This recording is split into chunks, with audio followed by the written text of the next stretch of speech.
right, here we go. Today we have the world's most dangerous man, Ken Shamrock, back on VladTV. That's, I really appreciate that, but it just feels so out of place now. Yeah?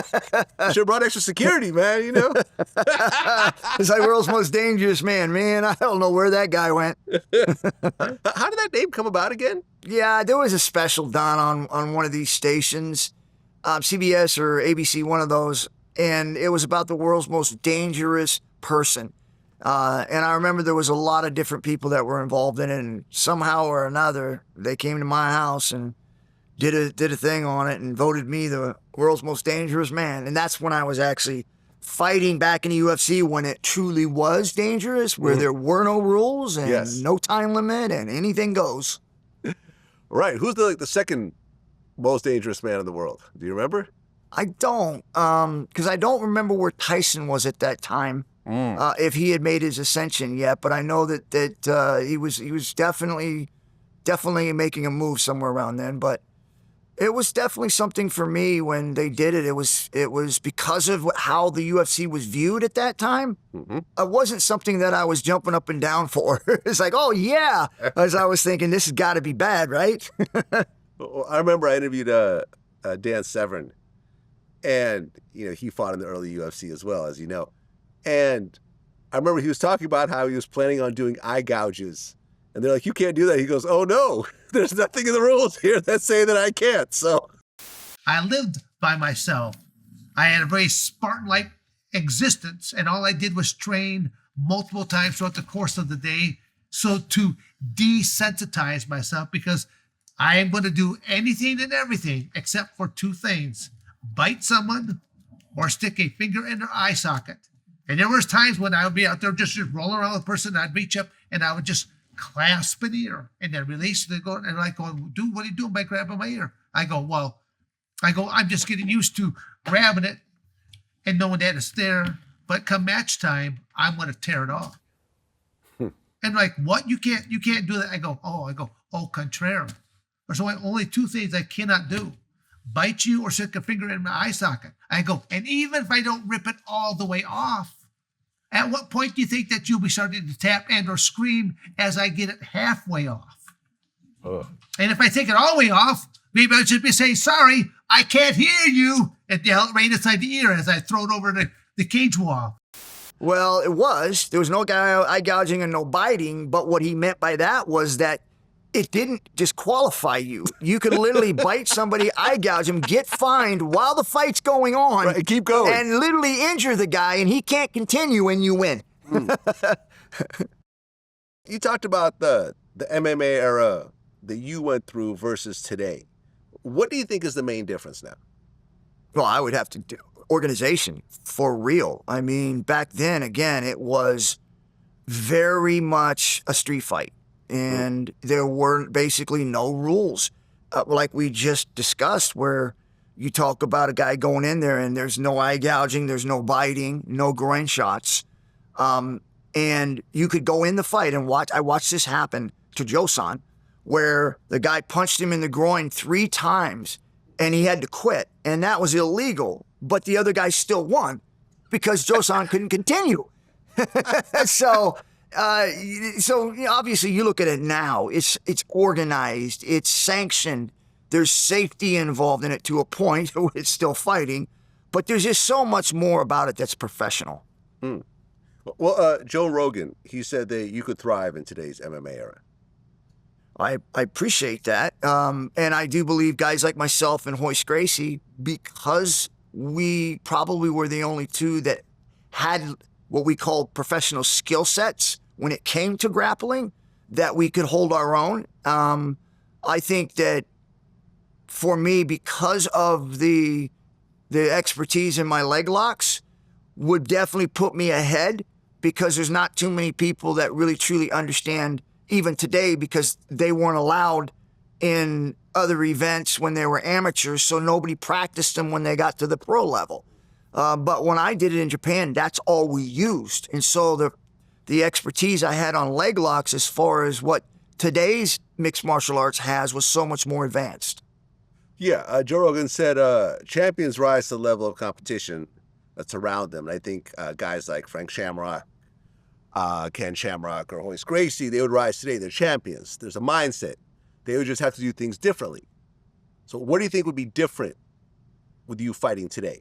Yeah, no question. I think a lot of it has to do with probably being educated on your opponent, who you're going against, and also the, even though I think anybody that knew me in the beginning, my conditioning was far advanced than most, but it would have to be the actual conditioning between rounds, because when you went like we did where there was no rounds, the conditioning was different. It was more long lasting, as opposed to now you can go hard and just explode, and then you rest for a minute and then you go again. So there's a lot different than the conditioning that we had when there was no time limit and there were no rounds, as opposed to now where there's rounds.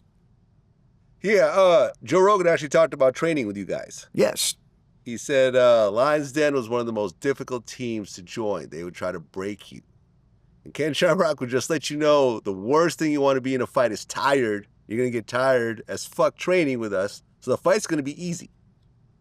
That's exactly the concept of our training, was that I wanted you to experience so much more worse than you'll ever experience in a fight. And the only way you can do that is by putting, because I, like myself, when I went to Japan, they put me in very difficult situations, because as I got good there, just one guy couldn't get me tired. One guy couldn't push me where I needed to go. So they had to put a guy in every minute. Every single minute there was a fresh guy on me, which would really make me tired, and I really had to work hard to stay on top. And so that's kind of the concept that I took and I put in the Lions Den, was that I wanted guys to understand that no matter how good you got, that when you train for a fight, you're going to be put in a position that you will never face in a fight. I mean, Lions Den, is that really the first team in MMA? I couldn't tell you. I know people say it is. Organized, as far as being organized. Yeah. I think the concept of what I think most people are talking about is the way the team was put together. I would do tryouts, and then of course the tryouts were brutal, because I needed to know I had the right mindset to be able to train somebody in this kind of a fight.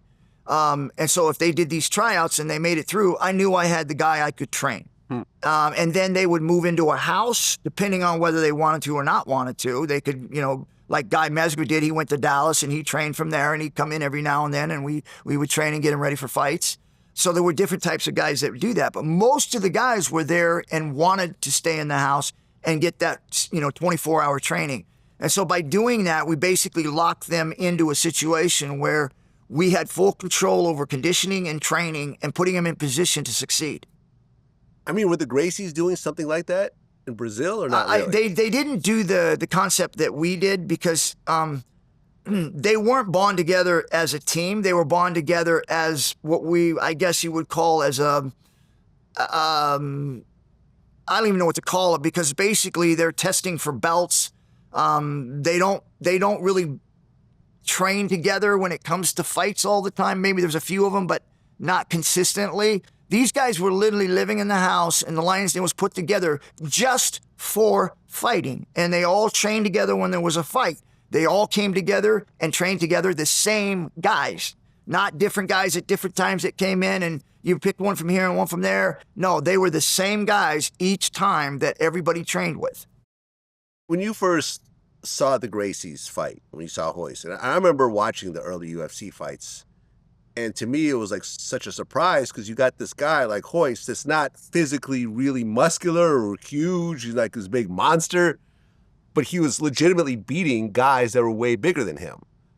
Did you already know about that style before then, or was that kind of a surprise to you as well? Yeah, it was humbling, for one, because I remember when we first did the event, I came in from Japan and just defended my title. And then we came in, and I remember seeing a bunch of guys walk around. I knew one guy, Gerard Godot, and I was like, okay, there's my competition. That's who I've got to face. And then I saw other guys kind of walking around out of shape, and it just didn't look like that this was a big deal. And then I saw Royce walk around, and he had his gi on. And I always thought that was funny when somebody walked around with their gi. You're like, brother, come on, man, really? And I felt bad for him, because he looked young and he was small. And I was like, this guy's going to get hurt. Like, what are they doing? Like, and then, of course, we did the fight, and, I win my first one, and then Royce beats this boxer, Art Jimerson. And I'm like, yeah, I blew that off. And Art's a great boxer, but he's in the wrong world here. Like, he didn't belong there. Yeah. And so I was like, I just brushed it off, and I was like, I'm going in this, and I got ground skills. I'm in Japan. I'm the champion. I'm going to hurt this guy. Like, I'm literally in my head going, I'm waiting for Gerard already. I'm like, that's who I'm going to go against because he just knocked out the sumo. I go in there, and I remember going and shooting on him, and I go to take him down, and he just like spins, and like there was no resistance whatsoever where I was struggling or any of that. It was so smooth and easy, but yet I'm like in bad position. I'm like, how did this happen? And then all of a sudden I feel this thing around my neck, and I'm like, okay, because I'm a strong guy, I'll just pull it off. Well, there's nothing to pull off. There's nothing there that I can grab to pull off. And the next thing I know, I'm tapping, and I'm looking up, and I'm going, I just tapped. Like, I'm the champion in Japan. I just tapped. Yeah. And I'm thinking to myself, how did this happen? And I remember Royce pointing on me, you tapped. You tapped. And I'm thinking to myself, yes, I sure did, didn't I? This guy that I literally saw, and I mean, it was a humbling experience. Yeah, I mean, didn't Royce use the gi as kind of like part of his weapons, sort of in a way? Because you kind of grab onto it and use it to sort of maneuver? It was crazy because I didn't understand it. And again, I know now, but I mean, when it happened, I had no clue. And then when it after the fact that it happened, and I remember thinking to myself, they took away my shoes. Like, they told me that was a weapon. I was like, how is a shoe a weapon? Whatever. And then and again, this was, after we had fought, I'm thinking to myself, well, geez, I just got choked with his gi. Yeah.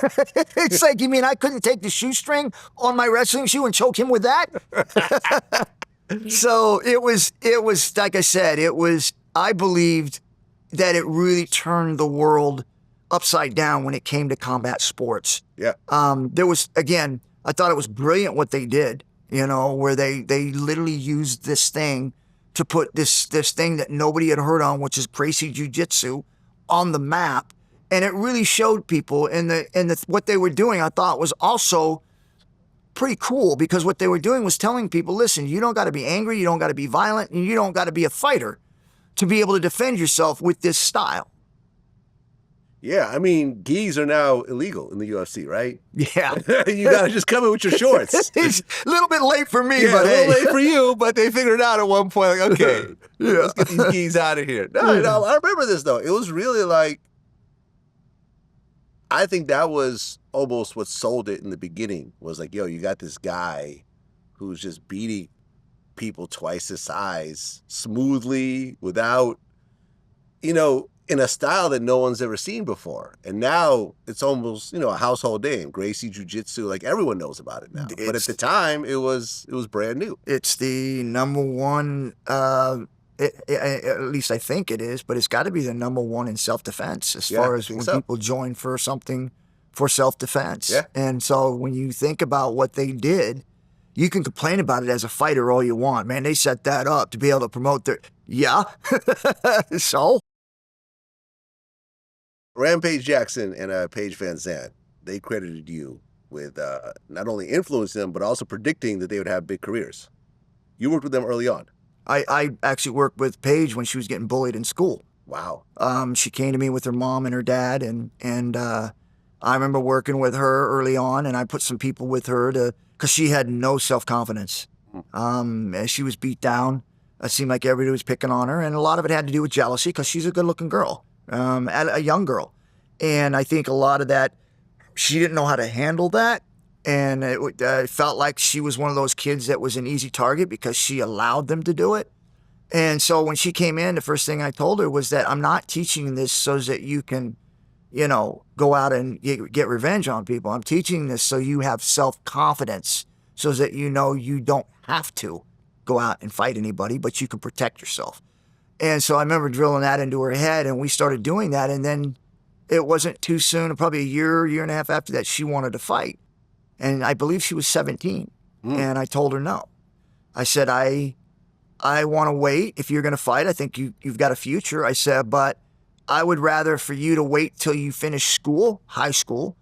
And if this is something you want to do, then we'll start, gradually building you into this and getting you the fights that I believe will continually build you in a direction you need to go.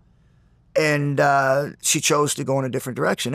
And she asked. It wasn't like there was an issue or anything. Mm-hmm. I just told her I wouldn't do it. But if she wanted to go somewhere else and do that, she has my blessing. And so I remember she went down in Uriah Faber in Sacramento, and they put her through it. Even to this day, if you look at how her career has gone, I think she was forced in it too soon. I think she could have had a much more successful career fighting if she would have held back a year or two and allowed me to build those fights into her, where it gave her that gradual success till she could deal with those kinds of girls at that next level. I mean, you and I were around before there was female boxing and MMA and so forth. How long ago did it pop up? I felt like maybe 20 years ago or so. I remember it started to boom as soon as Dana White said there would never be girl fights in the UFC. Okay. And then, I think it was a year after. Here comes Ronda Rousey. I mean, I'll be honest. I'm not a huge fan of it personally. Watching women fight each other just doesn't really sit right with me as a man. That's just me. But all the power to the women who actually do it. Was this something you went through as well, or are you cool with it? I have always been in a position to where, it's not something that I would want my daughter to do. Right. Right? I just wouldn't want to see that. Exactly. But if it was something that she really wanted to do, I would support her. And it's the same thing with girl fighting. It's not something that I enjoy watching, but I believe it's only fair. Yeah. I believe it's something that should be offered. And there's girls out there that have that love like I do for fighting. And they should have that opportunity, for sure. But it's like I said, it's not something that... Yeah, you wouldn't want your daughter to do it. I think that's it's kind of like basketball and football. I don't really want to watch basketball, even though, the playoffs I will, but not all year. But I love football, right? And I want to watch that. So it's kind of like that. It's not like I'm against it, but it's just something I'm not really want to watch. In the Olympics, Imani Khalif. I don't want to talk. That's just, That to me was just Imani Khalif and all of that. There was so much that was said and so much uneducation. No one knows. Who really knows what happened? Right, because they're saying she's not transgender. She doesn't identify as intersex. And I believe she was born as a woman, but she has both.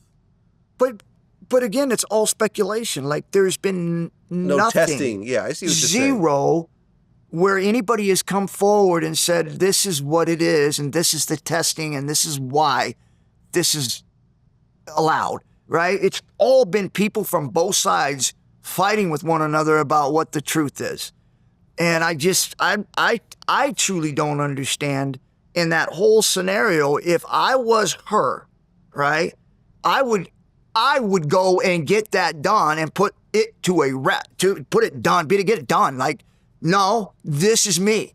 But maybe they've got somebody saying not to do that. I don't know, but it just seems to me it's just odd, really odd, that someone wins the gold medal and that you're not clearing her name. That's just weird. Right.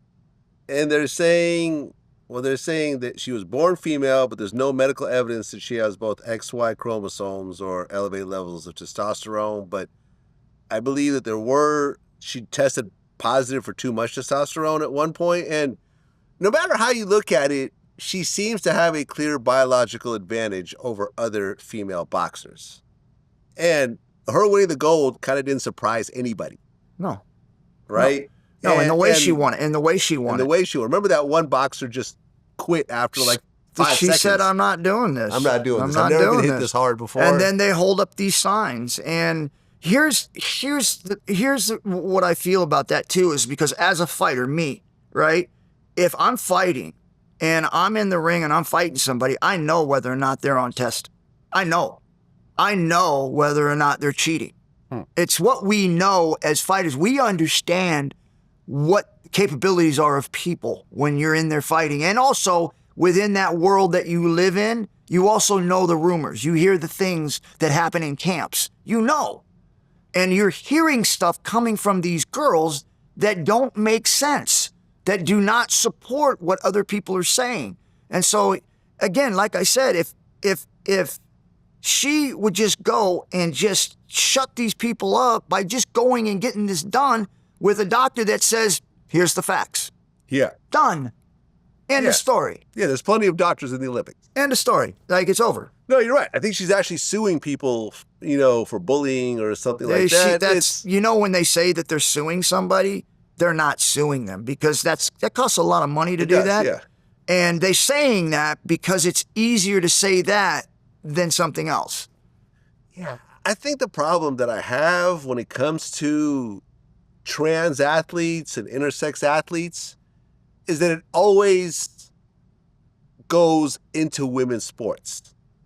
No one really have a problem if she decided to box with the men, right? Go for it. Right. If you had a trans, someone who was born a female and transitioned to a man and wanted to compete in swimming, I don't think anyone would have a problem with that. No.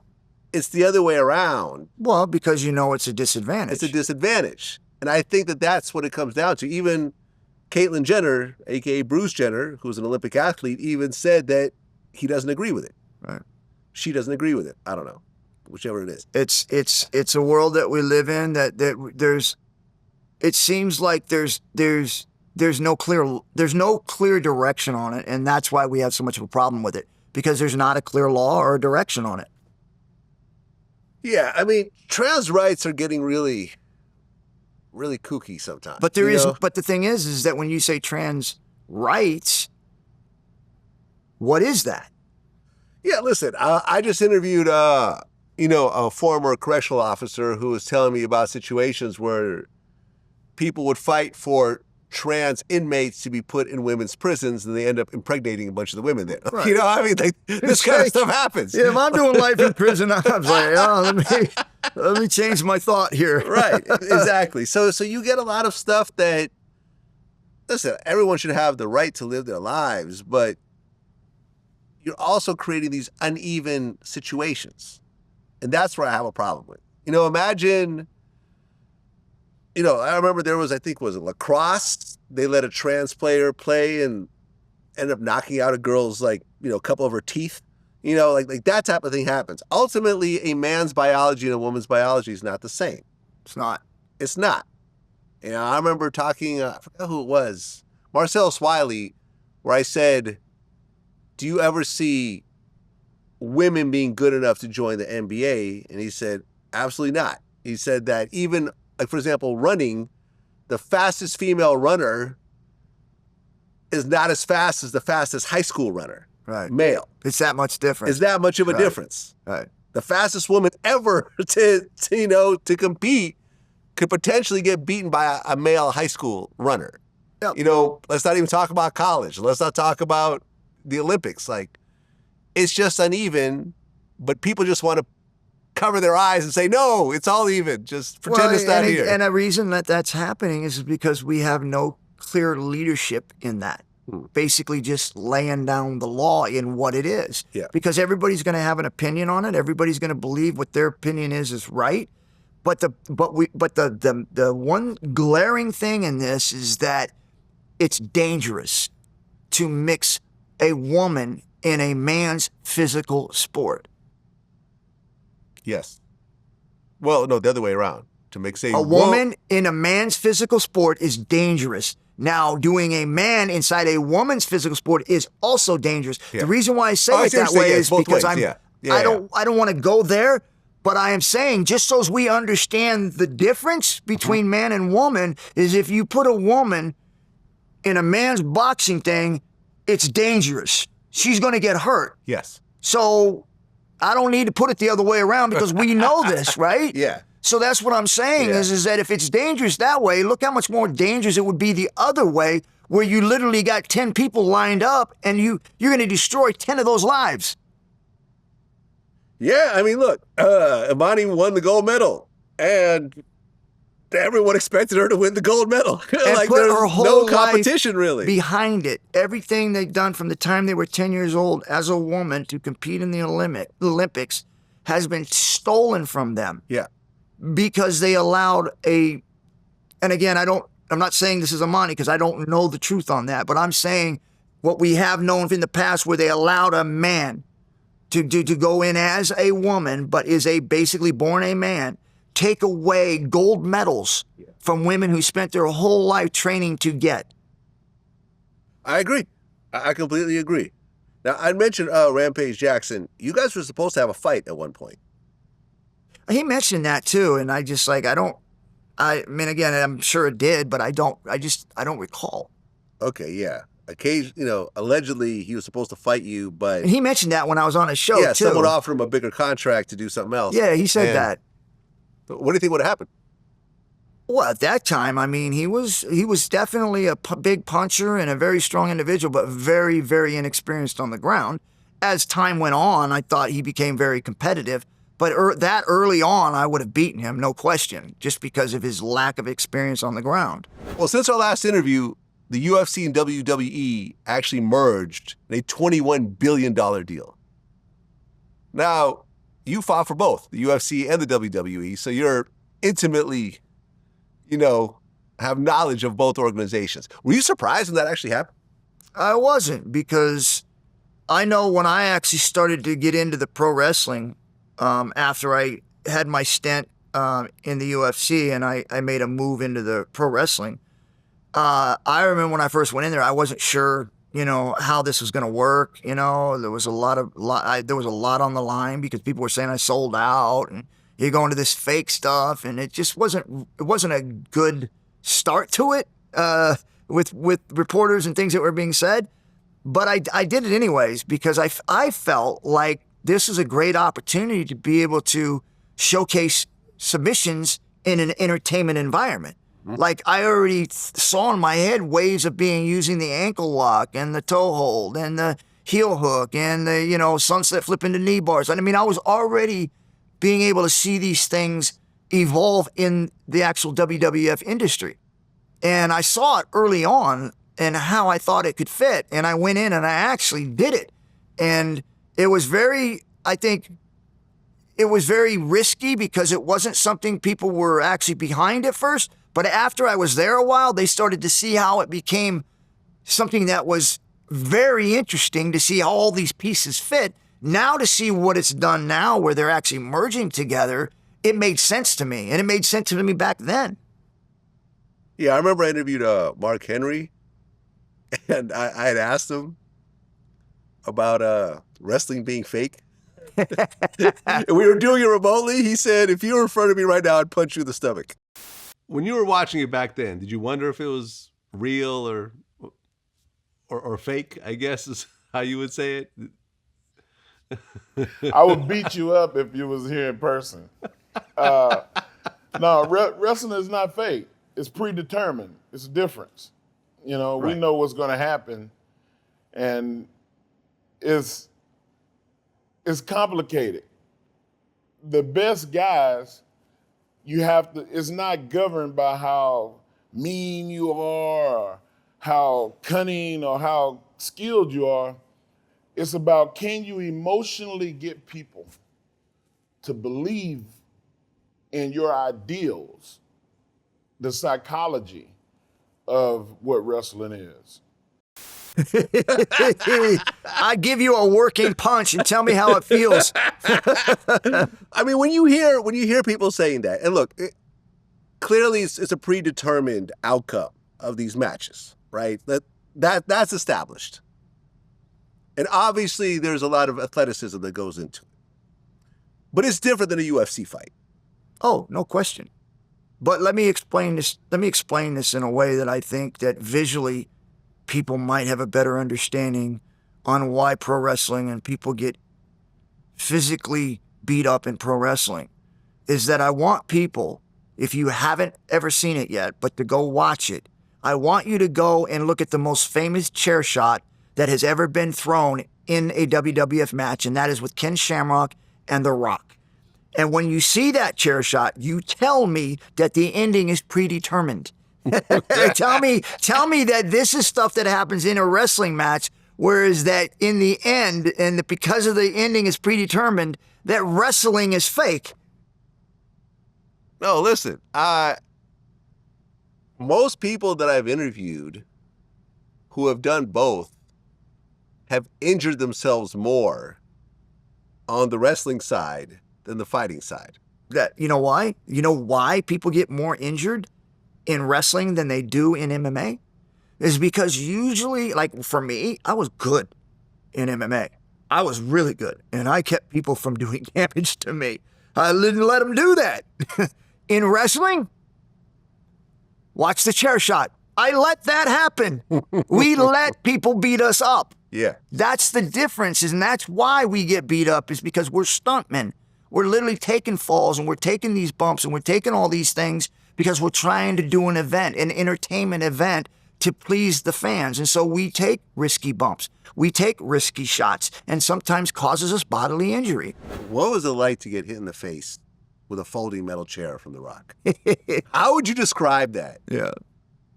And again, I do not even for an instant tell people to try this at home, because there's a lot of timing involved, and there's a lot of things that have to happen so that you don't get your nose broke and you don't get your face busted open. And for me, I knew that I was able to do this because of my experience in fighting. I knew how to tuck my chin. I knew how to roll with a punch. And so when I asked Rock to hit me in the face with the chair, and he looked at me like he was like bewildered and like, what? I said, hit me in the face. Because they wanted to, like normally how they do it, they hit you on top of the head or the back of the head. And I'm like, you ain't doing that to me. You're going to hit me in the face and swing for my face, because I will take care of the rest. You just do that. And I remember him looking at me saying I was crazy, and I said, you better swing it because I won't sell it. And he looked at me and said, oh, I'll swing it. So as we're getting ready to swing, and I'm sitting there and I'm like, you better swing it. And he looked at me, oh, it's coming. And he hits me with it. Well, the reason why that works, and again, this is stunts. It's all about learning how to roll and take things.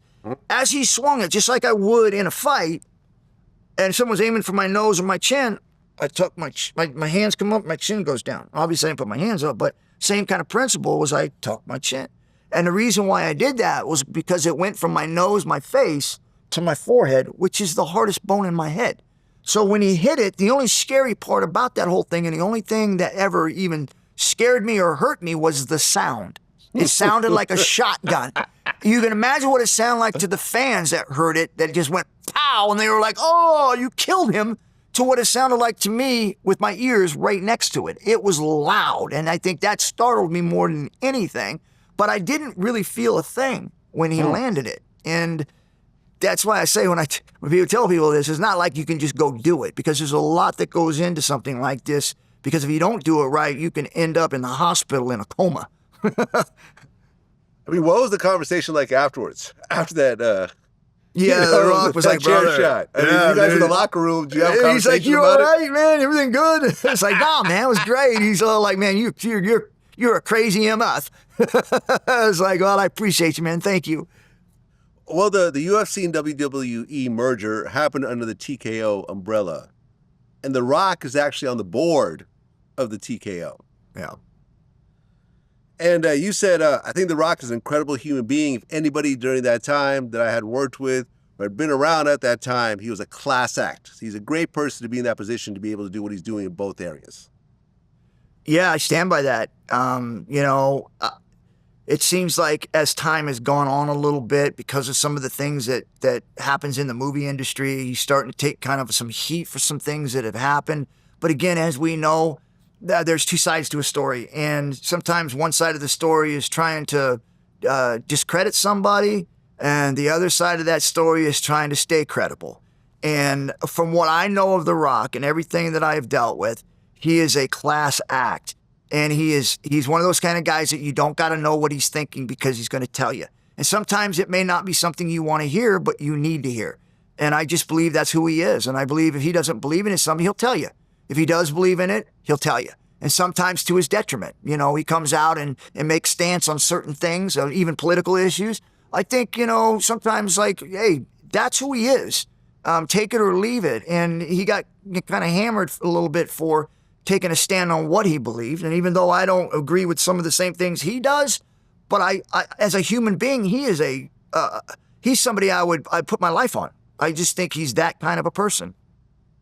I mean, yeah, people have been talking about him running for president for a while. He's always said that he's not interested at this time. He has other commitments. But if The Rock ran for president in either party, I think it'd be a shoo-in. I think it'd be pretty hard to compete against The Rock. But why? I mean, when you look at that role as a president, The Rock has nothing there to offer, him personally, to offer in that position other than being discredited. What is he going to do? Where is his professionalism in that? You're basically taking, and again, just like with the Arnold Schwarzenegger, is why these people are not. You'd have to have people around you to be able to tell you what to do. Well, I mean, you can say that about Trump. Well, Trump's a little bit different because he's built businesses. That's a whole different ballgame because now look at you're how many knowledgeable. businesses The Rock has under his belt. Yeah, but The Rock has other people involved, and The Rock, in a sense, has so much in his thing on acting and professional wrestling and all the things that he's doing. What's the advantage? Like, if someone came to me and said, hey, you know, we want you to, you know, be the governor of something, man, I will walk away from that. There's no upside that for me. That's what I'm saying with him. Where's the upside? I mean, the most powerful job on the planet, that would be somewhat of an upside. The legacy to his family. If you think that that's something good for your family, because you know what's going to happen. There's going to be 50% of you going to love you and 50% are going to hate you because of that stance. Whereas where The Rock is at, everybody loves him. The Rock, yeah. You go do something like that, brother, you have just cut that thing in half. What I didn't realize before doing this interview when we started doing research is that your nickname used to be The Rock. Yes. You were the original Rock. The original The Rock. That's correct. In fact, your WWE contract had The Rock in writing on your contract. That is true. Before The World's Most Dangerous Man and all that, you were The Rock. I was Ken The Rock Shamrock when I came out to fight. Right. But then Dwayne Johnson came and stole your name. I wouldn't say that, but put a gun in your head and made you sign it off. He had no clue. Yeah, absolutely no clue joking, that I was named The Rock. In fact, just when I came to him, and I kind of joked about it that I had that carved out in my contract. I kind of laughed about it, and he was like, "Oh, what, really?" And I was like, "Brother, don't worry about it, man. It's not a big deal. I don't care." Yeah, I mean, he ran with it. It worked. Yeah, I mean, he made it more famous than me. Right. Well, at one point, The Rock actually was going to leave the WWE and join Pride in the late 90s. You know about this? Yeah, it's actually, he's the one that actually asked me about it. Yeah, because I guess Pride were paying fighters about $500,000 compared to the $150K the WWE was actually paying. It was what exactly it was more. with I that? think it was more and more closer to $1 million. I mean, Really? Yeah, there was good money. So, yeah, I think if The Rock was going to leave pro wrestling, you know, it was for that. I mean, but could The Rock actually fight legitimately? I think so. He played football. Yeah, football is not fighting. It's not easy. I'm not saying it's you easy. You get banged up, man. I mean, I'm you're not big, saying you're it's strong, easy, you're quick. but you have add a whole some skill sets team, to it. You know, you got a whole line. Yeah, you but know? again, it's just like with anything in sports. If you're athletic, all you got to do is put your mind to whatever skill set that you have to do. I'm not saying he'd have been great. I don't know. Maybe he would. Maybe he would. I don't know. But if you're asking me if he could do it, absolutely, yes. Huh. Yeah. I mean, have you ever sparred with him or anything? No. Has he ever done any sort of MMA, boxing, anything? Yes, because I know right now he's actually doing a documentary for, I believe it was Mark Kerr, the fighter. Huh. Again, I'm not positive on this. And he has to train. He has to train in that art in order to be able to go in there and do these different things that they're going to show on TV. And he's got to look good doing it. He can't look like some amateur. So The Rock, and again, this is, I think, frustrating when the society doesn't understand athleticism and how people like Deion Sanders, who literally can go right out of football and go into baseball. Yeah. And play for a Major League Baseball team. Maybe not be the greatest, but still just play. Yeah. Well, I remember me and Michael Jai White, who is an actor, but he does a lot of MMA as well. We had an interesting conversation about this where he feels that when you look at, not every time, but a lot of the fighters these days, especially in boxing, you have these athletes. These guys that are really built, tall, muscular, they work out, and so forth. But a lot of times they get beat by the actual fighters, who are just meaner and just want it more. You can't just train yourself to become a world champion fighter, boxer, MMA guy. You need that killer instinct. I mean, would you agree with that? I do. I agree with you. You have to have that killer instinct. And you got to have that fight or flight instinct. Instead of flight, you want to fight. Yeah. And I believe that. I think it's an instinct that's built into everyone that succeeds in fighting. There's no fear. Yeah. You actually more of an excitement when it comes that way. Yeah. Like remember, for example, Andy Ruiz Jr. A lot of people were making fun of him because he was kind of chubby and so forth, but he was beating guys that were way better built. Tyson Fury, another guy. Not the most muscular physique you've seen on a boxer, but he was generally beating guys that were built much better than him because he just was more of a fighter. Because of his aggressiveness and his conditioning. He didn't look like he was in shape, but he kept putting pressure on everyone and constantly coming after them. Yeah. And never got tired, especially in a heavyweight division where the conditioning is always a factor. Yeah. John Cena, he did an interview with Shannon Sharp where he says that the WWE still owns his name and actually makes money off his movies and other projects. Do you feel that some of these WWE contracts are somewhat predatory to do something like this? The fact that he's no longer wrestling and he's completely shifted careers, but they're still making money off his name, seems a bit crazy. Well, I think the world is shifting too. You're starting to see all these big lawsuits with the NFL and Sunday Ticket, and then the UFC just recently got hammered with a big lawsuit. So I think the intellectual properties and things of that nature are now starting to turn more favorable towards the athlete. So you're starting to see a lot of that change. I've never really agreed with that, and that's why whenever I went into pro wrestling, I owned my name. I mean, I literally owned Ken Shamrock. I wasn't going to give that up.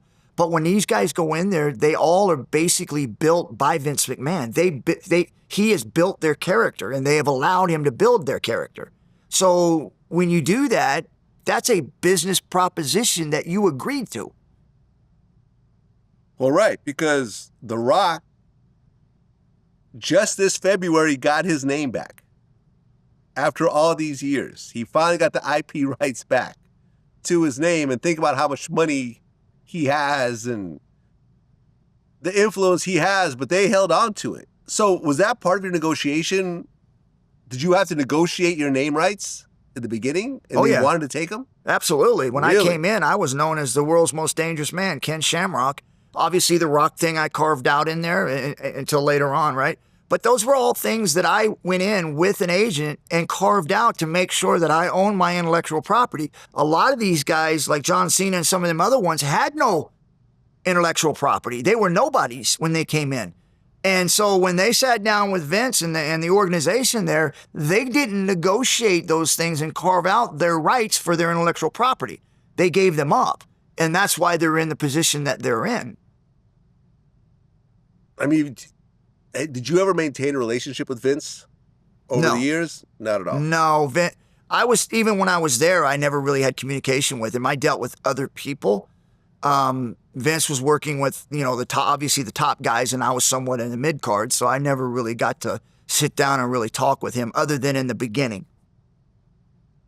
Yeah, I remember I interviewed New Jack. Rest in peace, by the way. Did you ever meet him? A few times, yeah. A few times. He was crazy in real life.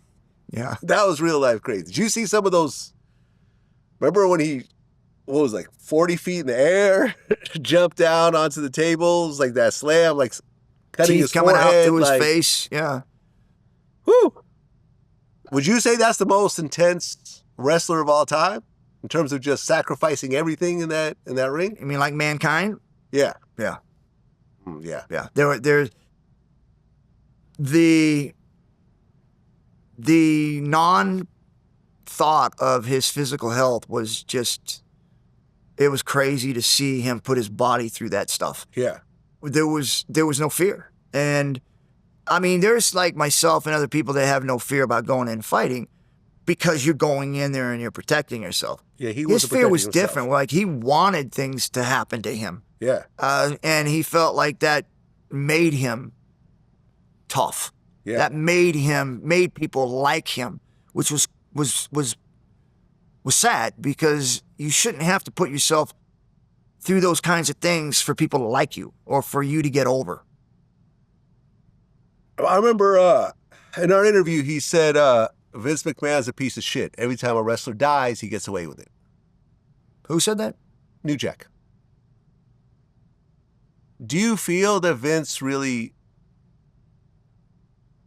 should take any responsibility for all the wrestlers that have died over the years? Or do you think that these are grown men, they make their own decisions, he gives them a platform and that's it? Well, I think it's probably 50-50. Huh. I think that, Vince as a human being, or at least if it was me, I would feel some sort of way. And want to try to figure out how I can make it better, right? And that just didn't happen, right? But that doesn't make him wrong. That's just being a person, a human being that cares. That you when these things were starting to happen, that you would start to feel almost like that's like you're responsible. I mean, I would, right? Even though you're not, but you would just feel that way because it's your organization and things are happening and it's not good. But again, I think that's more of a personal thing. But if you're looking at it out from 30,000 feet up and looking at it, he bears no responsibility, right? I think it's just more of that human nature is, why don't you feel responsible? That type of thing. But as far as law or as far as that, from that standpoint, he bears no responsibility. These are personal choices that maybe because of the way this environment is causes them to do that. But Vince isn't making those decisions for them. These are things that they're doing to themselves on their own. I mean, if you were the president of WWE and you took Vince's job, what would you do differently that he did not do throughout his tenure? Oh, I'm not even going to tackle that because I don't know. I'm not in it enough to know what is happening. Like I don't even know when all these things are being said. I don't know where that responsibility falls on Vince. As much as everybody's saying that, I don't know. I mean, I can hear what people are saying, but it's hearsay from what people are saying. I don't know for sure if all these things that are said are true. I mean, I'm just going off what people are saying. So I really wouldn't know where to start unless I was actually plugged into it. Well, you and Chris Benoit, you guys were in the ring together. He died of suicide in 2007. How shocked were you when you heard that? Never saw that coming. I mean, I guess people that were closer to him probably did, but everything that I knew of him, I thought he was a stable human being. I really did. I never saw that coming. I mean, in retrospect, what do you think contributed to it? Again, it's speculation. I hear things,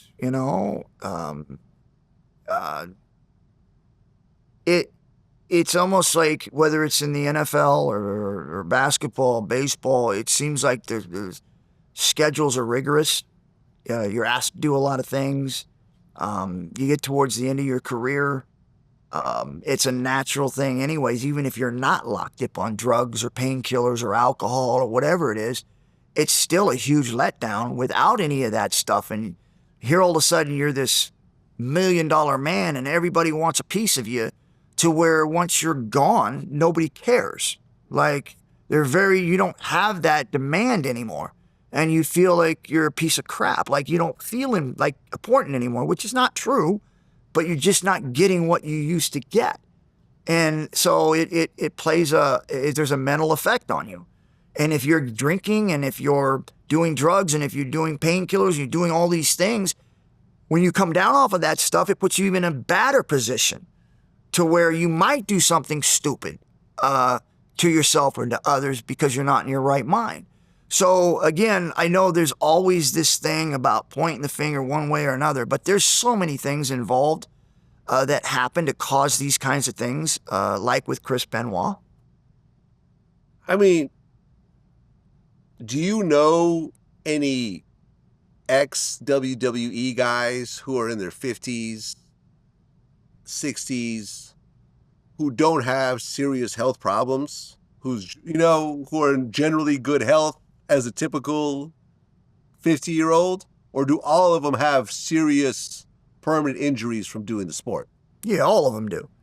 All of them do. And not even just, physical issues, they have mental issues because they've dedicated their life to something that isn't real. Like even fighting when it comes to the world we live in isn't real. We don't keep that. There's a world out there we have to live. Sooner or later, we're going to be what is real, and that's the world, right? We're not going to be in this shell and everything taken care of and health, and you're going to be cut loose somewhere, right? Yeah. So it's not real. And so I think it's when those things, the physical injuries and all the things that happen to you, when you get done with that, now all of a sudden you're left to deal with those things on your own. When you fought Kazuyuki Fujita, Yeah. in Fujita. Pride, you had a heart attack? Is that a real thing? Again, yes, to a point. I'm not sure. I forget what they even called it. It was due to stress. I never experienced that. It felt weak. I mean, when you hear people talk about that, and you got these macho kind of like that military attitude where it's like you die, and you just go through a wall if you have to. And that's kind of that mentality I had. And when someone said it was stress, I was like, get out of here, man. That don't bother me. And it put me to a moment. I was seeing flashes, white. I didn't get hit, not in this moment when I was against the corner. And I just couldn't see anything. And from what I was told, it was part of the stress because I was going through a divorce. My kids were, in a hotel. The ex was in a mental hospital. It was a lot, right? And this fight was planned, and I couldn't not do it. And I had to have a place for my kids to stay because there was no one to take care of them. And everything just crashed, right? All this crashed on me. I had fighters to take. I had all this responsibility, and I was trying to get it done. And I guess that moment, it all came to a head, I guess. Again, I still can't tell you, but my heart had problems, and I couldn't see anything. And later on, I ended up getting a stent put in. Okay. There was some issues definitely with that, but there was a lot of stress on top of that. Like, there's a lot of things going on. Well, Don Fry was there when it happened? I'm not sure.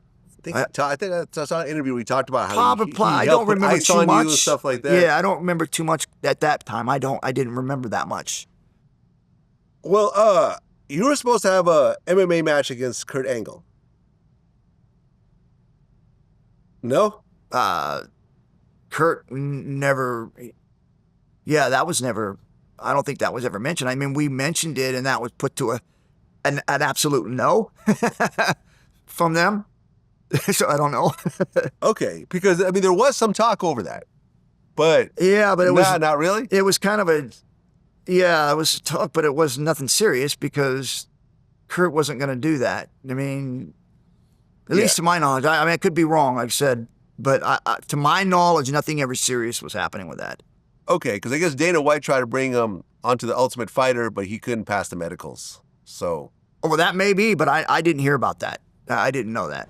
If you were to say who is the strongest wrestler in the WWE, people say it's Kane. Would you agree? Disagree?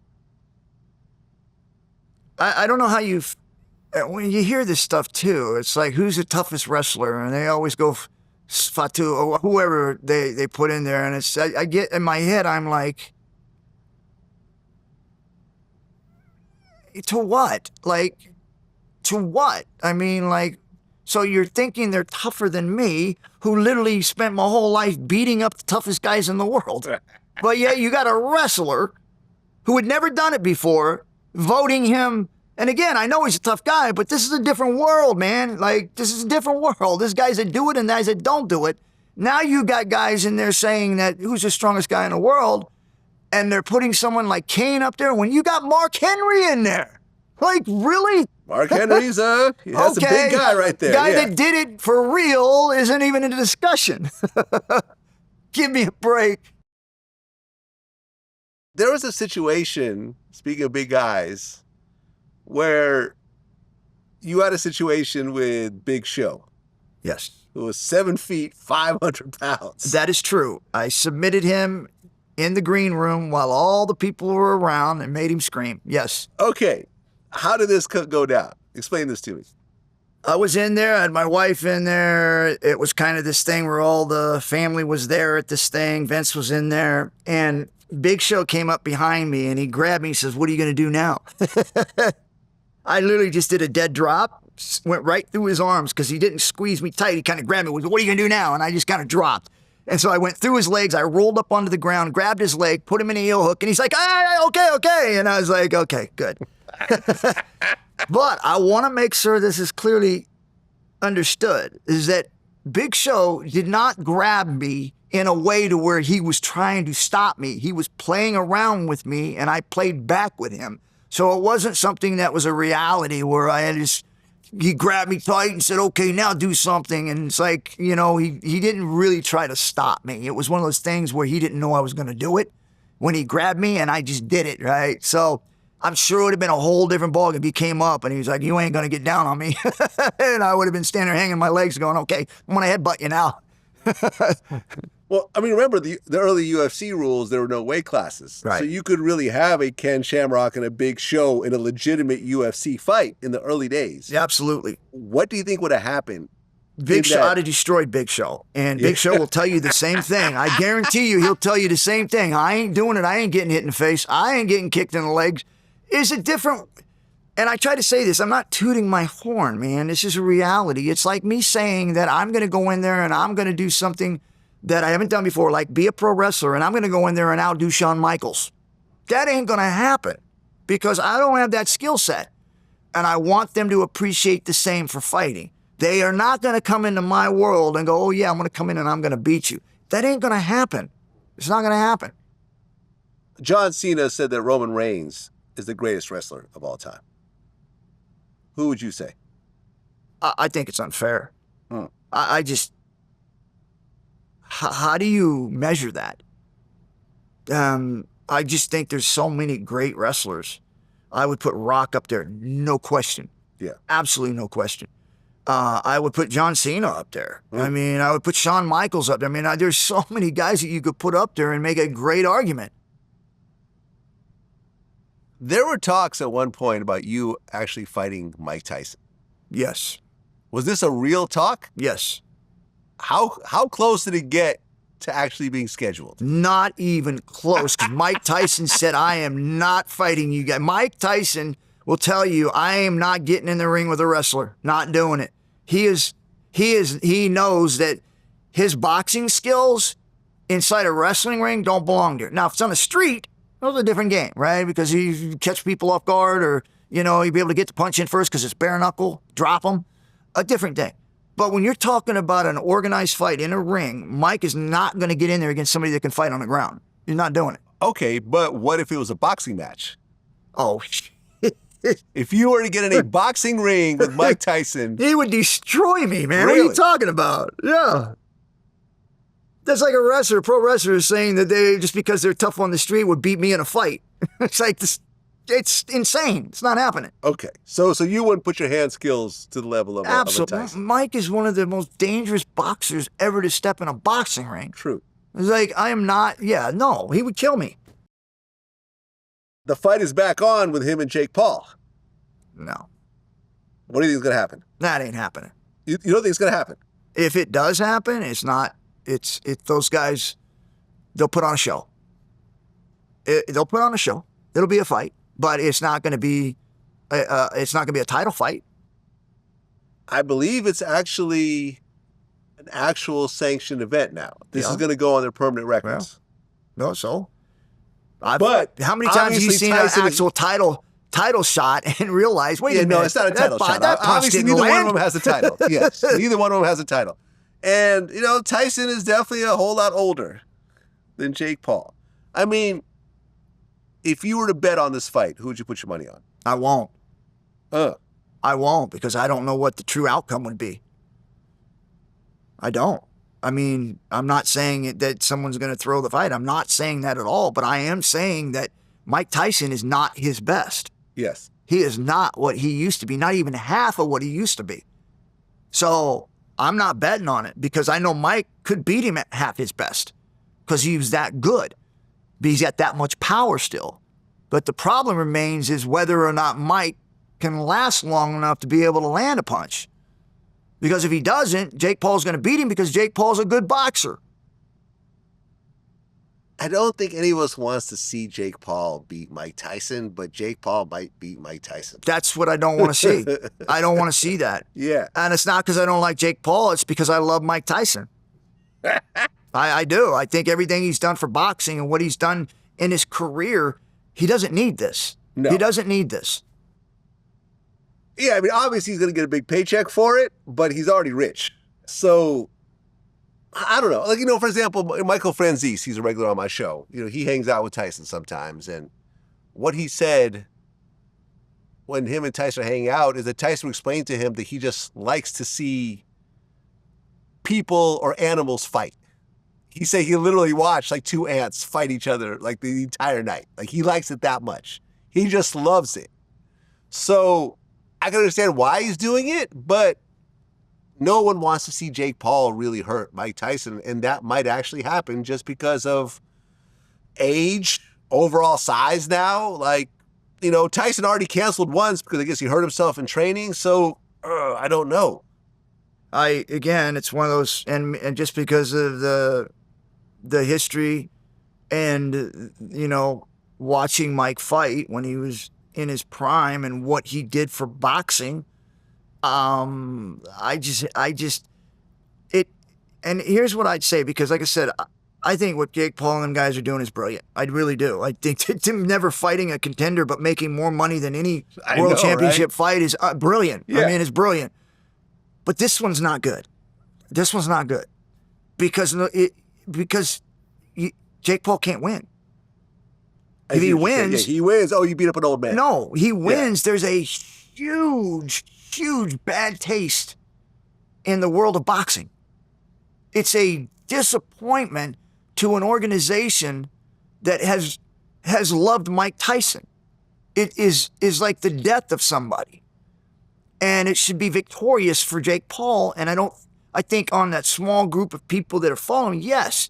But in the world of boxing, and that whole atmosphere of boxing is going to feel like somebody died.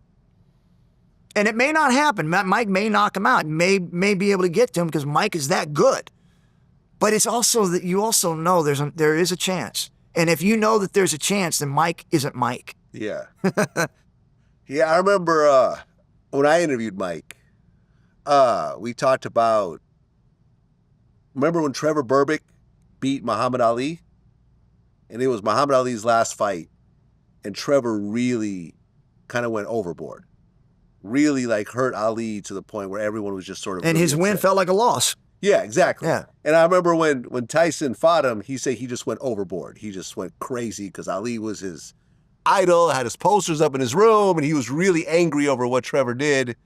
And Trevor was just hated in general. I remember when I interviewed Larry Holmes, and we talked about how Trevor was beaten to death by his nephew or something with a metal bar. Wow. And basically he was like, yeah, he got what he deserved.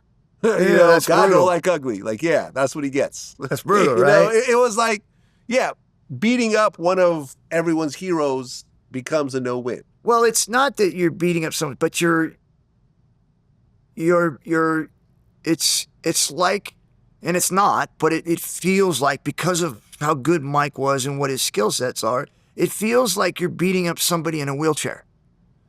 That's what it feels like to the boxing world, to how great Mike Tyson is, as opposed to watching him get in there. And if he doesn't look good, like I think a lot of boxing fans think he's going to beat Jake Paul because of what they know of Mike, right? And the skill sets that he has. But if he goes in there and he doesn't have that look and doesn't have that feel, it's going to feel like Jake Paul beat up somebody in a wheelchair. That's the feeling that's going to happen to the boxing world. And it's going to be tough to be able to celebrate a win like that. I'm not saying that this is going to happen, because like I said, Mike is definitely is a boxer and through. And if he goes in there and has any type of ability that he had when he was young, even if it's a 3/4 or even a quarter of what he had, I think he's going to fare well, right? Just because of his power. But it is, like I said, if it's that chance that he doesn't look good and he looks off balance, it's going to be really hard to watch that. I mean, you've seen some overlap between UFC and boxing, and Conor McGregor fighting Mayweather was the biggest one. You also saw it with Tyson Fury and Francis Ngannou. Ngannou did well. Right. They're not 60. They're not 60. You know, they're not. Yeah. They're not at that point where they don't look the same. Yeah.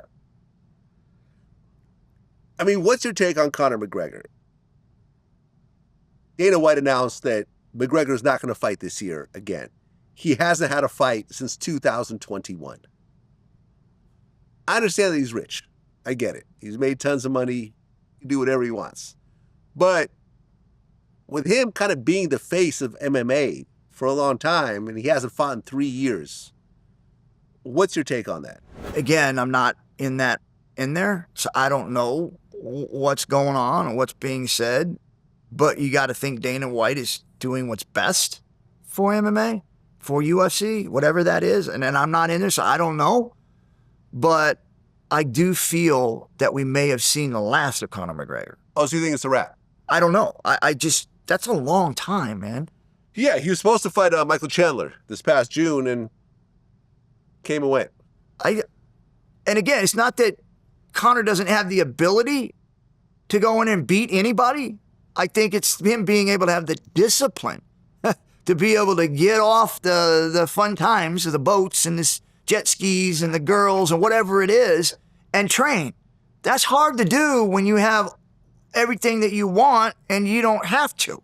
Yeah. That's I think that's where the issue is if he really wants to do that. Yeah, he's just too rich, basically. If he does, I got absolutely no doubt in his mind he can win again. I mean, who do you think is the new face of MMA right now? I think it's I think it's up there for anybody to take. I think there's a lot of guys at potential for that. Yeah, I mean, I have a list of the top 10 highest paid UFC fighters of all time. Conor's number 1 at $39 million. Khabib is 2 at 23. Overeem 15. Anderson Silva 14. Arlovsky, sorry, I always mispronounce that. 11. Bisping 11. Santos 11. George St. Pierre 11. John Jones 11. And Donald Cerrone at right around 11. 11 what? 11 million. Okay. These numbers just seem kind of low overall. Seem high to me. We never even got close to that. Yeah, you guys didn't get a fraction of this, unfortunately. Right. You got to fight more fights. Yeah. And there's less rules. It's like, yeah, those are good. If you were to name your top 5 UFC fighters of all time. I won't do that. There's too many good ones. Most people say John Jones is number 1. Would you agree or disagree? No, I won't. I wouldn't agree with that. I think, yeah, he's there. He's one of them. But no, there's just too many variables that go into different guys' opportunities and they're different, I guess, eras.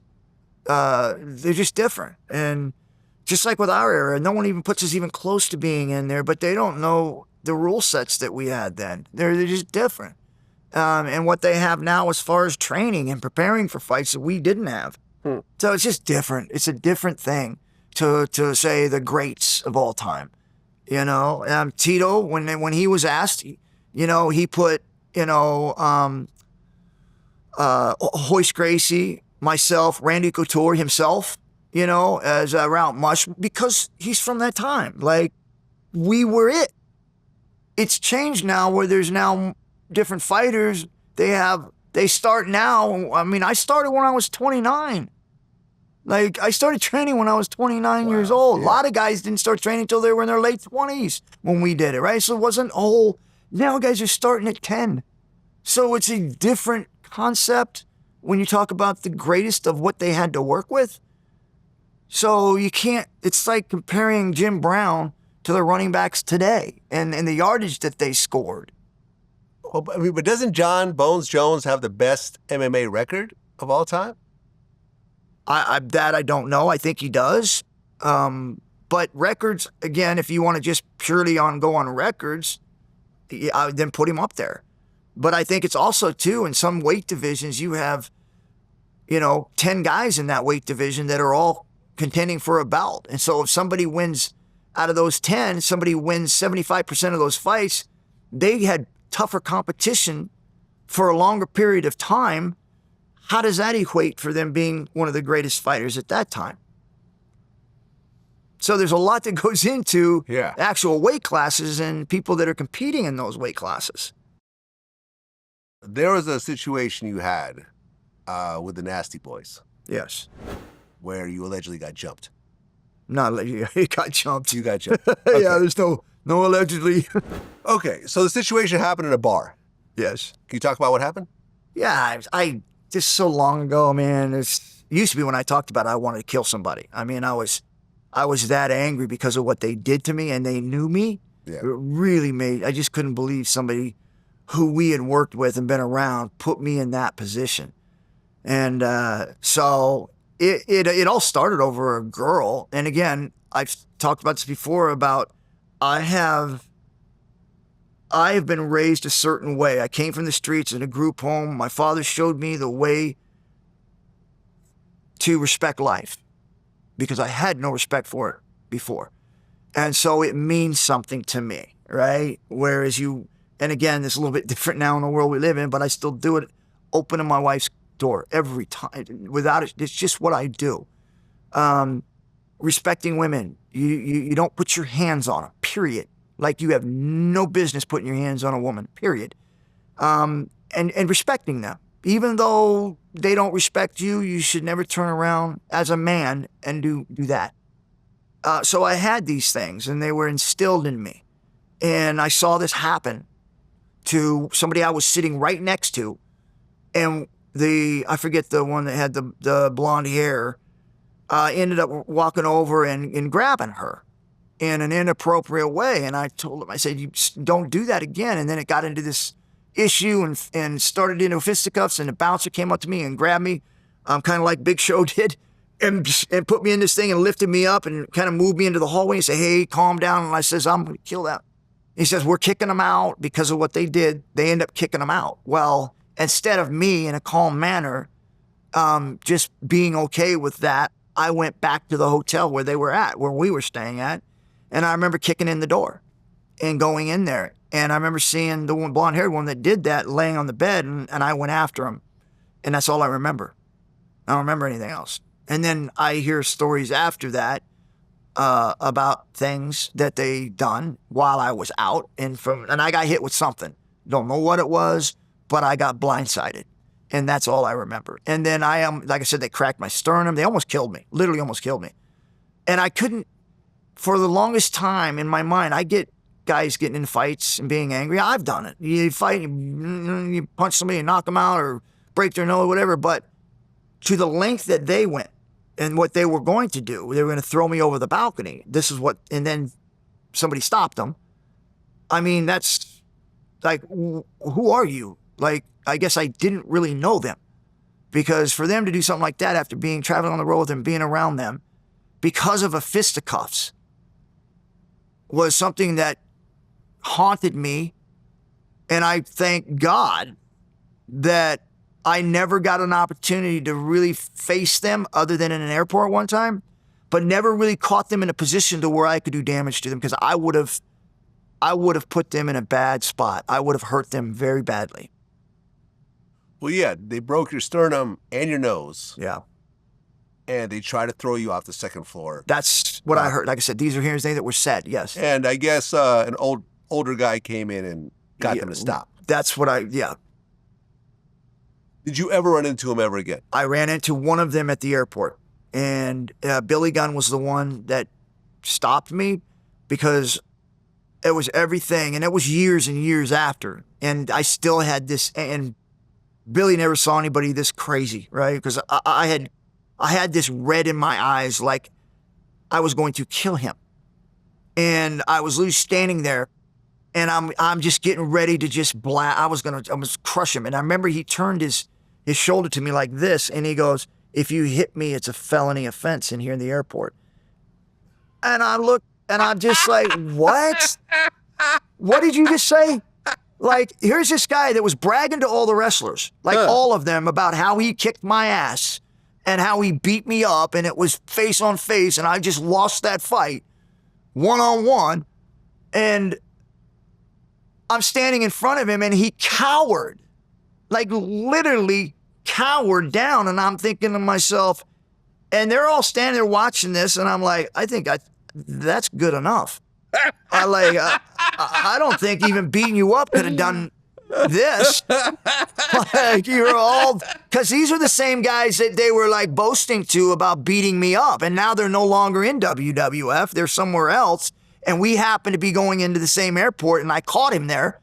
And I remember when because how it started was I actually was checking in and I saw him walk by and Billy goes, "Stop, don't do anything." And I was so freaking mad. Well, then we walk towards our gate and I hear this voice saying, "What's up with Shamrock, man? He seems to be freaking out. What's going on with that?" You know, just talking And I remember I just boom. And I saw him and I remember ran and I jumped over the chairs and I remember grabbing, spun around and I said, "What?" And just as I'm just like, and Billy's over there going, "Come again," because it is. If we fight, we're going to jail, right? But I'm not thinking that, and I'm gonna kill him. I'm just thinking I'm just gonna. And so as he starts talking, and he kind of turns and he goes, "If you hit me, it's a felony offense." And I'm like, what? Like, that's not what I expected. Like, I heard everything he was saying, and I'm thinking, we're going. I'm gonna destroy. Ugh. And he did that. Like, in front of, like, the ones that he's saying, "Oh, I kicked his ass in a fair fight." And it's like, okay, buddy, here we are. And nothing. And I was like, and even after that, because of that anger that I had in me, I hadn't let it go, is that I was still looking for him.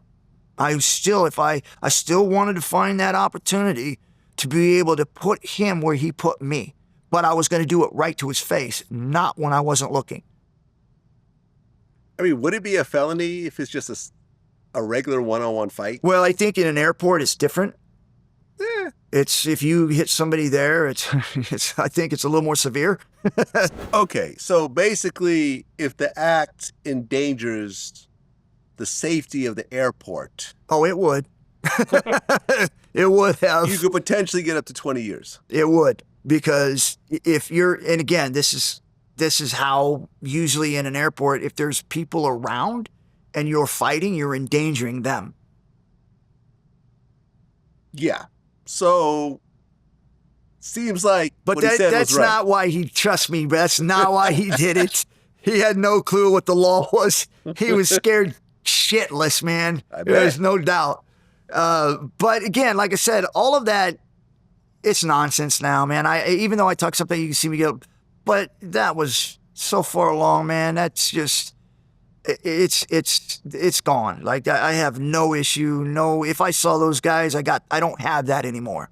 I don't have that anger to want to hurt them anymore because I know who I am and I know what happened. Would you be interested in actually talking to them at some point and seeing if y'all could just... I've got nothing to say to them because unless it was going to be truthful, if they were going to be truthful about it, then I would have a thing. But I mean, they could just say, "Listen, There was two of us. We jumped you. We hit you Well, no, with I don't think there was. I don't think that. Maybe I don't know. I heard that the other one got up and joined in, but I don't know that for sure. But I do know I got hit from behind. I do know whoever hit me, which I know who it was. I didn't see it. I didn't see it. There was something that happened between you and Bradshaw. Yeah, yeah. That was another one of those kind of big show things where he wanted to try himself. Tell me about what happened. He's like, I was in actually rolling around with Blackman. He wanted me to come in and show him some stuff, because he was a big fan of it, and he wanted to kind of learn from me. So I remember we got in the ring, we were rolling around, and as we were doing it, I remember Bradshaw's out there being Bradshaw. Oh, I can do this, and he's like, and I don't remember how it happened, but someone challenged Bradshaw to grab his best hold and hold me down for like 30 seconds or a minute or so. I don't remember what it was, but it was a certain amount of time that he could last with me right before he gets tapped out. And so I remember laying down on the ground. I said, "Hey, Bradshaw, grab your best hold." And he's like, "I don't have one." I said, "Grab a headlock, grab something, just hang on." He goes, "All right." He gets something, he grabs me. And I remember spinning up, rolling in, and got him in a leg lock. And he's like, it was like 10 seconds. I mean, it was fast. He's like, "Shit." He gets out, he goes, "I ain't doing this." But he's like, because the funny part was when he went into the ring and he said, "Grab your best." I said, "Grab your best." I don't got one. It's like, what are you doing? What are you doing in here? I had Jorge Masvidal on my show, and we talked about how he has the record for the fastest UFC knockout. That flying knee kick that he did. Right. I'm probably not saying it right, but it was pretty impressive. Yeah. When you saw that, what did you think?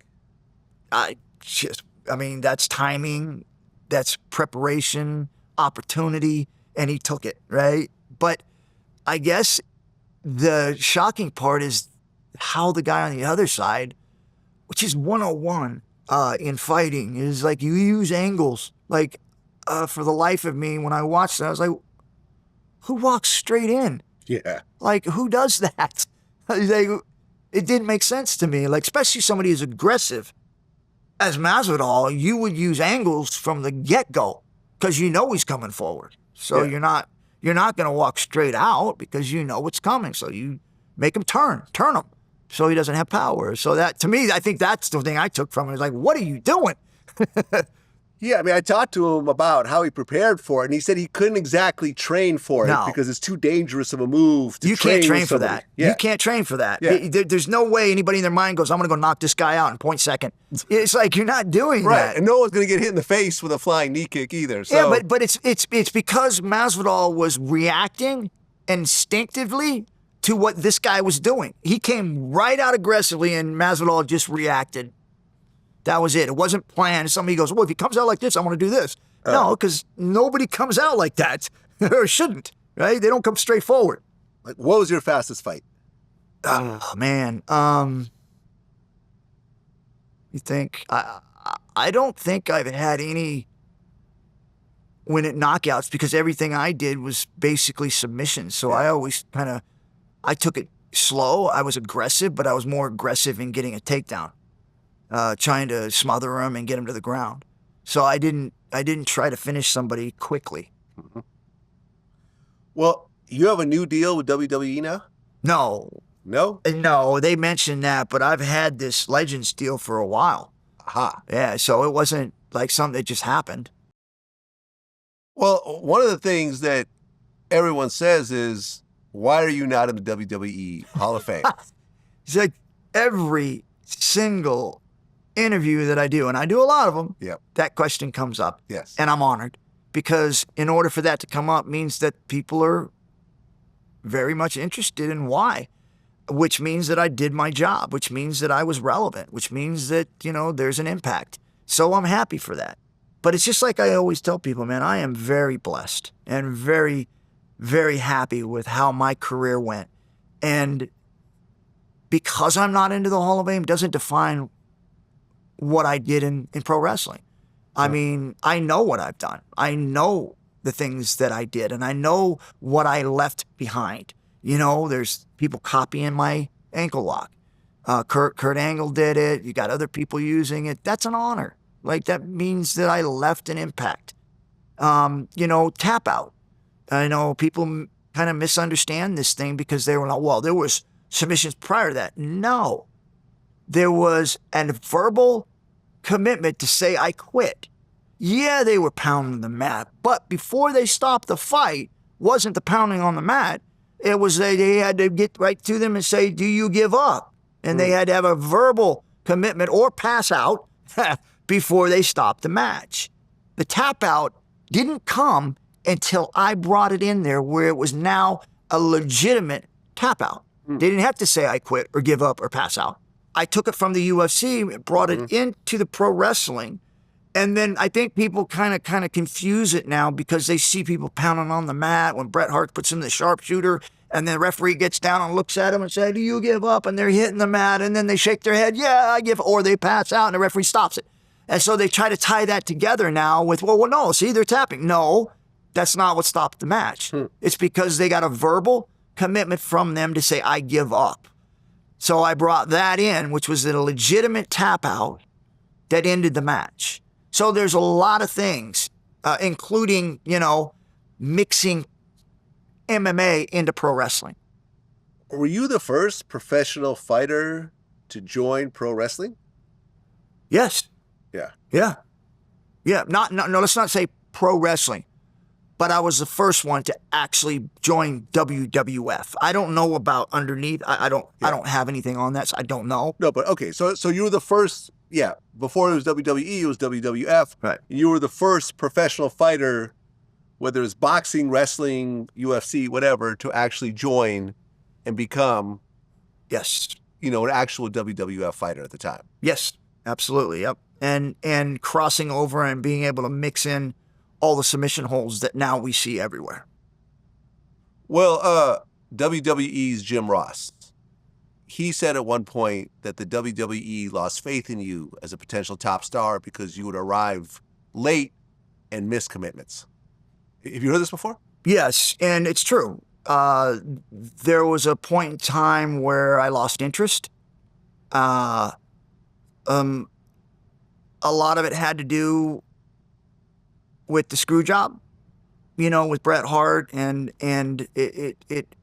I was trained with Bret Hart. I worked with those guys, and there was some talks about me, working with Bret and him dropping the strap, and then all that happened, and it just felt like after that, all that happened, it felt like there was no direction for me. Like I didn't have with The Rock, like I had with The Rock, where we worked the program together and things were moving. It just felt like it started to kind of taper off and go downward, and like there was no direction for me.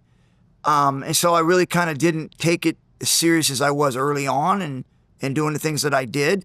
But the one thing I will say is that there were a few times where I arrived late and I only missed once, I think, one time, but I arrived maybe 2 or 3 times late.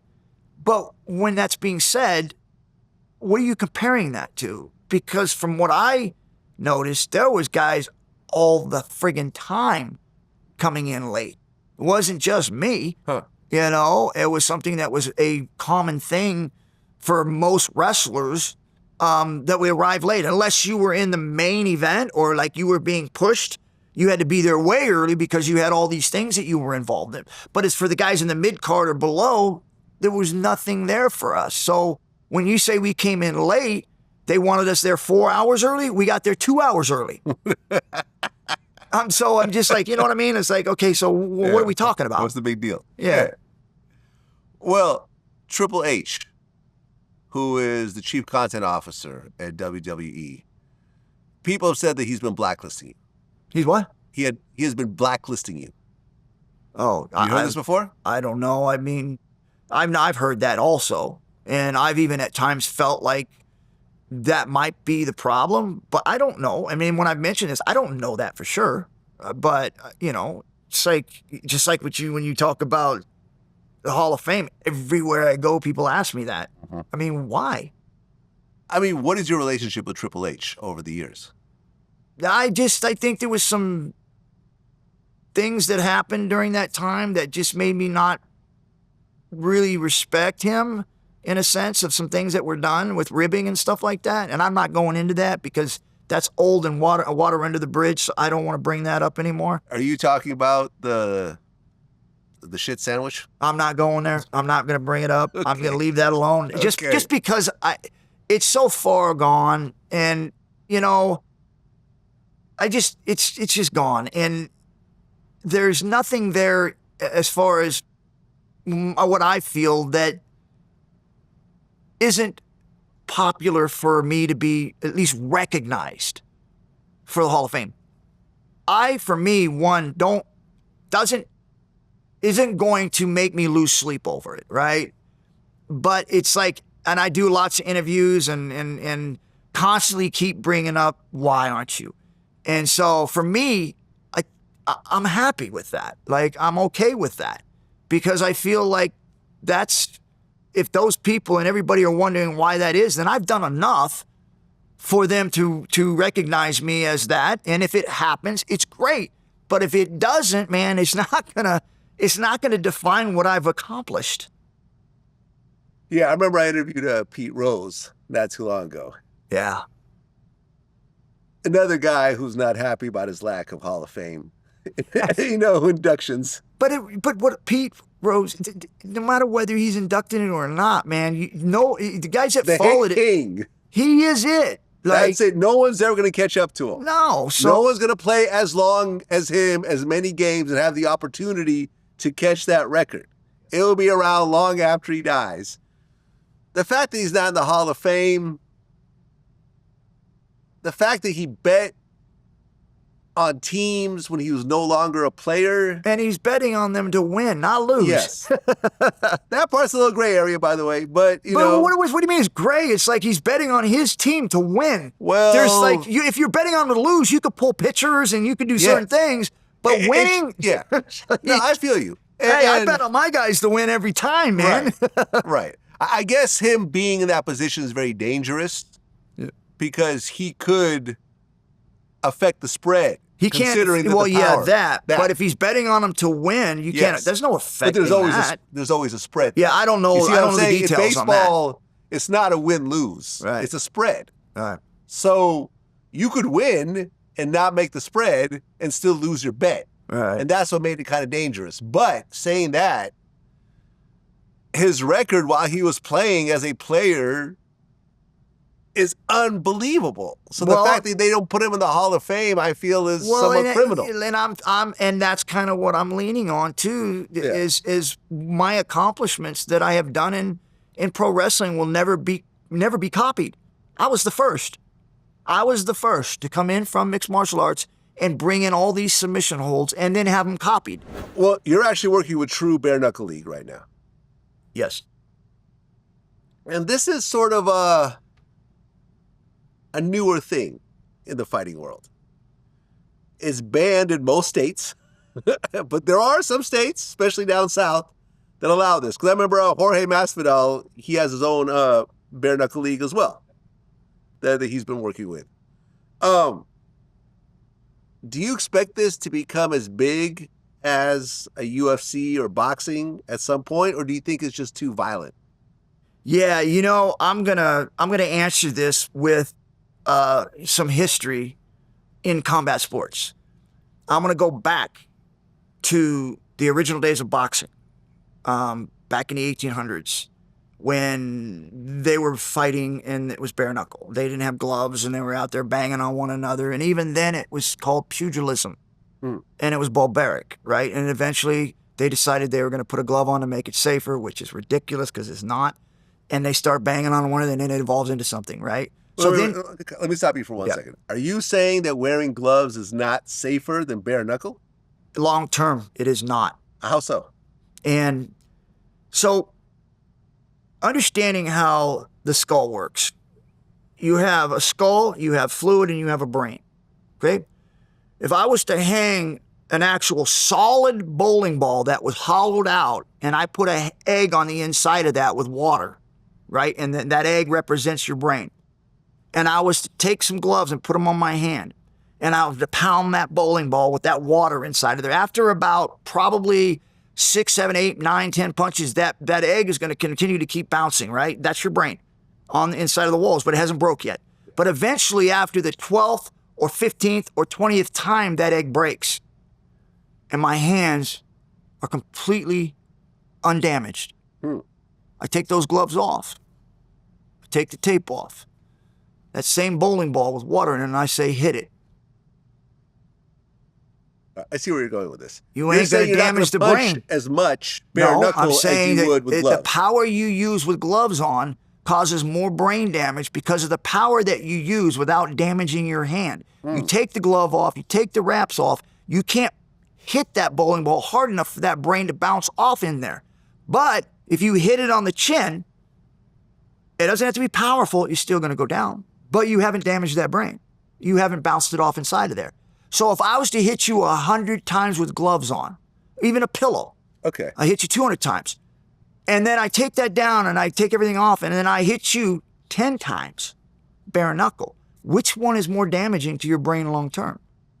What's the difference between the gloves that they use in UFC versus bare knuckle? Because you use tape in bare knuckle. No, I don't. That's why ours is called true bare knuckle, because there is no tape at all. Nothing at all? Zero. Okay. That's why it's called true. We're the only true bare knuckle. Aha. So you're saying that Jorge Masvidal's league uses tape? Tape. Yes, theirs is bare knuckle, but it's not bare knuckle. Okay. Because it's bare knuckle, but they're taping their hands. Like, to me, it's because we are talking safety here, right? When you put a 4-ounce glove on someone and you tape underneath there, you put that 4-ounce glove, what is wrong with us? Like, you're going to tell me that's safer than bare knuckle? Like, you're out of your mind. Like, you're protecting my hand so I can do more damage to your face and your head. And so for me, the logic of that as a fighter, and they're selling this thing saying we're going to make it safer because we're going to put a 4-ounce glove on guys now. It's like, you're lying to yourself, because that is not safer. That is allowing someone to punch you in the head a lot more times without damaging your hand, and which in return is more brain damage. So you're saying that people get hurt less in bare knuckle fights? No, I didn't say that. I say brain damage. Long term. Long-term brain damage. That's why you see boxers all the time that can't speak. They have long careers because of that. When you're talking about damage, yes, bare knuckle causes more damage on the surface than it does internally. So you're getting more cuts, more blood, more broken bones.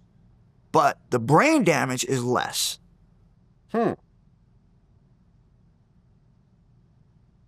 You have sons? I have 3 boys and 4 girls.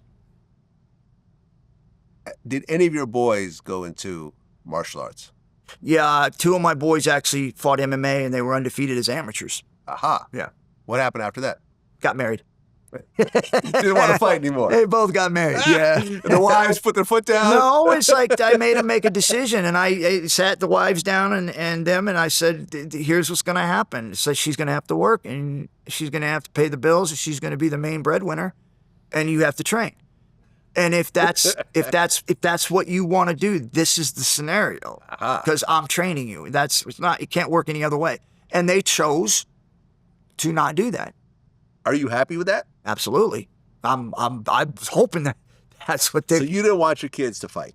I wanted them to if they wanted to, okay. But it's a commitment that may not work out. I know that. And no matter how good you are, just like with my oldest boy who went to England and was fighting the number 5 ranked fighter in the world, knocked him down twice, was winning the fight, and then broke his hand.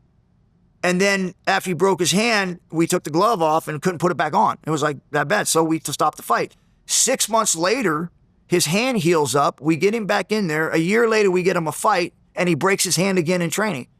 It's like, he was good, but injuries happen, and it causes you, a lot of great athletes, not to really fulfill their dream. Your injuries you sustained from years of UFC and WWE, how serious are they these days? Yeah, they don't affect me. I mean, obviously I feel them. I mean, it's just crazy not to, but I broke my neck. I mean, 2 different times. I broke it when I was 17 years old in high school. Told I'd never play contact sports again. I healed. I did not believe that, wasn't going to accept that, because everything I became was because of sports. I became relevant because of sports. And so I knew nothing else. And so I put all my dedication and my heart into recovering and getting to a position to where I can live life how I wanted to live it. And was able to do it. Then I did it again back in 2016, I believe it was. Wasn't complete broke, but it was, fractured, and I had to go in and get brackets put in, and went through 7 brackets. And From a fight? yeah, well, training Over and over again, and just something was wrong, and I went and got it checked, and it was a fracture. I mean, when you wake up in the morning, do you feel, I'm fine, I'm maybe a little sore here and there, or do you feel like I'm going to have to take some Tylenol to get through the day, and some days are worse than others, and I have to take more pills, or Nope. are you naturally okay? Yeah, not naturally okay. I did stem cells. I went over. We talked about this. I meditated and did that, and it was a life-changing experience for me. In Colombia, right? Oh my goodness, yes, it was. Yeah, I mean, amazing. me and because I have a torn meniscus. We talked about this before the Yes. cameras turned on. But yeah, I remember I talked to Jorge because he kept mentioning the stem cells in Colombia. So I called him and said, "Hey, listen, I have a torn meniscus." So he hooked me up with his guys in Colombia. I haven't really pulled the trigger because the pain has kind of subsided, and I feel like, Why why go through all this Yeah. if I'm not really in pain?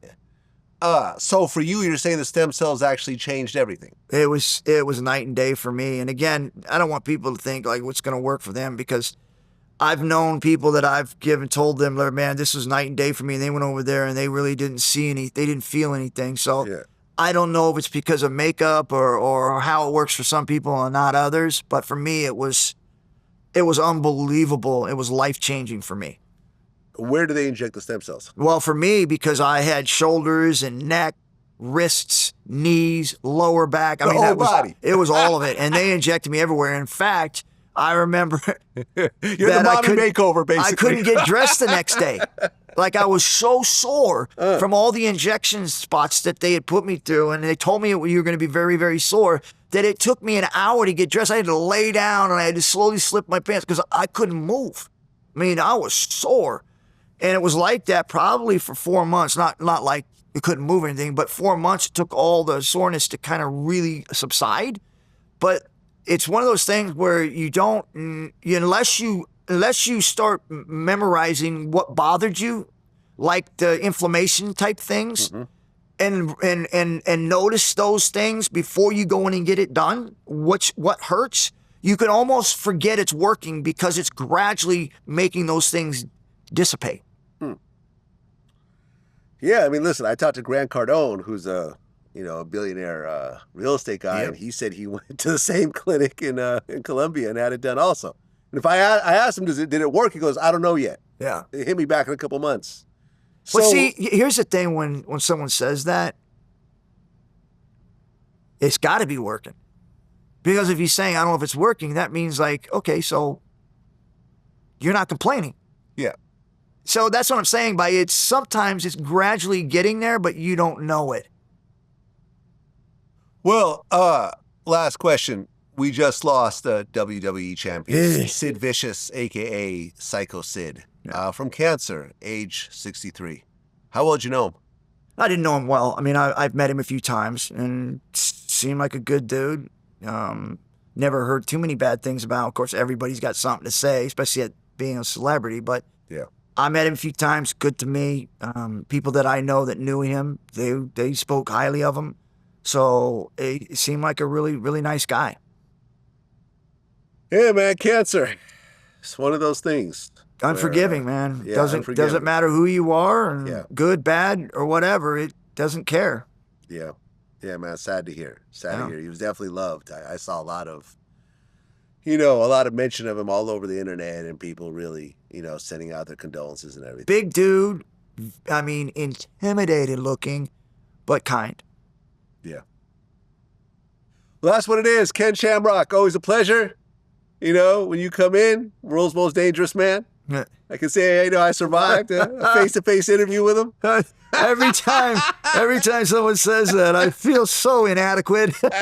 World's most dangerous man. I don't know. Well, and what do you have coming up next? I mean, you got the Bare Knuckle League. What else you got coming up? Yeah, that's what I'm doing right now is focusing on the bare knuckle. We just actually today we just built our new website, which is True Bare Knuckle, which is true is TRU bareknuckle.com, truebareknuckle.com. And we just put that up today. So we're excited. We're getting ready to do a show, I think, in December. We'll wait and see. Like I said, a lot of commissions and a lot of things have to be approved ahead of time, which we're working on. If that does happen, then we'll do one in December. If not, we'll probably do one in January for sure. Right, because where is bare knuckle legal? Yeah, well, we're based out of Florida, Wyoming, Mississippi, and Florida. Yeah.